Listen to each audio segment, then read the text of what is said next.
Hi class, here's our first discussion board, or pop-up discussion board. Who taught you right and wrong as it growing up? That would be my parents. My mom homeschooled me, so a lot of it came from my mom when she would teach me the Bible, and Bible stories and memory verses because I did Awanas and how to interact with other kids when I was frustrated with other things. And my dad taught me as well. They both really worked together, but my dad worked long hours as a teacher. Um, yeah. Yep. Okay. What kind of manners did my mother teach me? So I remember this really random memory. It was like when I was young, I felt like my nose was stuffed up a lot, so I was always breathing out of my mouth. Mom's like, "No, you gotta breathe out of your nose." You can. This is something totally random, and I always said I couldn't because, like, I don't know. Anyways, so table manners was tag team with mom and dad. Um, Manners with talking to other people. Though I wasn't maybe in a happy mood, they said, okay, it's okay if you're unhappy, but you know there is a bit of a social obligation to thank people. Yeah, to be thankful was a big thing. Um, to do your job well, and you dress this way when you're on the farm, and you dress this way when and talk this and be more polite in your talk when you're in a social situation, and maybe it's not smart to talk to talk all about Jesus when you're in a secular situation, because with kids, you just talk and offend a lot of people without knowing it. So it's just learning to read people. What cultural, geographic, or heritage? So I'm born and raised in Oregon in a small farming town. When I lived there, I'm like, no, I'm not really a farmer because we don't live off the land because my dad had a job. But yeah, I would say, yeah. So I guess Midwesterner and Midwest, and yeah, I would say I do have.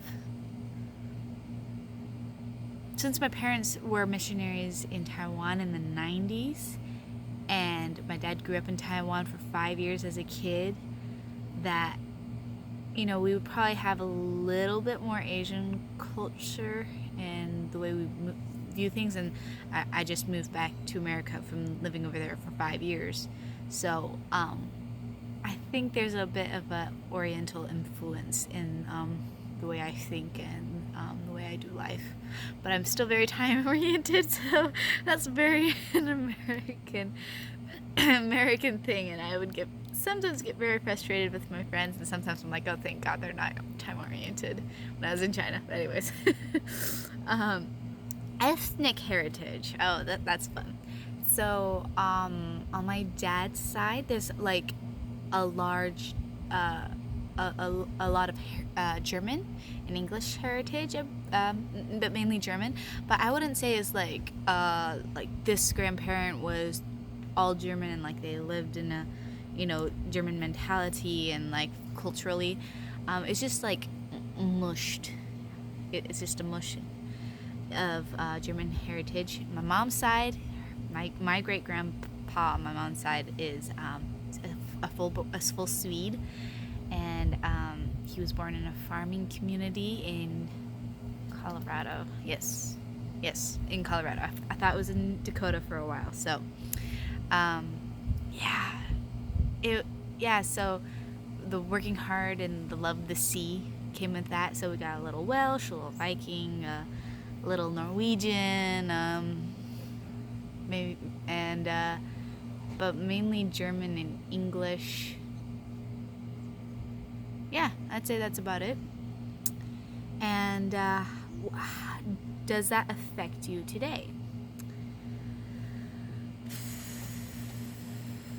I mean, the Swedish sweet tooth, that affects me. So, I guess with all this mixed together, of course it does affect me. It shapes my worldview. However, like, an odd thing with me is I tend to, I've been just noticing lately, is culture shock is not too bad for me when I go to different cultures, because I'm more about the people. So like, I guess I would say, like, I would see someone, you have a different personality, I have a different personality, talk things out, understand the other person, and you know, just acclimate to that. So I guess that's kind of what I feel like with culture. Like, everybody has a different culture, a different mindset. Talk it out, understand the other person, then you move forward. So I guess that's because of my personality, not really because of the culture I was raised in. Because a small farming town, immigrants don't really come to small farming towns. Of course, now it's a lot of Mexicans, Mexican immigrants in our town now. It's probably a third. So, yeah, it affects how I think, how I view people. Yeah, my parents were always big on not judging, and valuing people for who they are in their heart. Because I had, you know, maybe a friend with Down syndrome, so, you know, you value their heart and not what they can do, and they make you laugh and everything. But yeah, so that's a little bit about me. Can't wait to hear about you guys.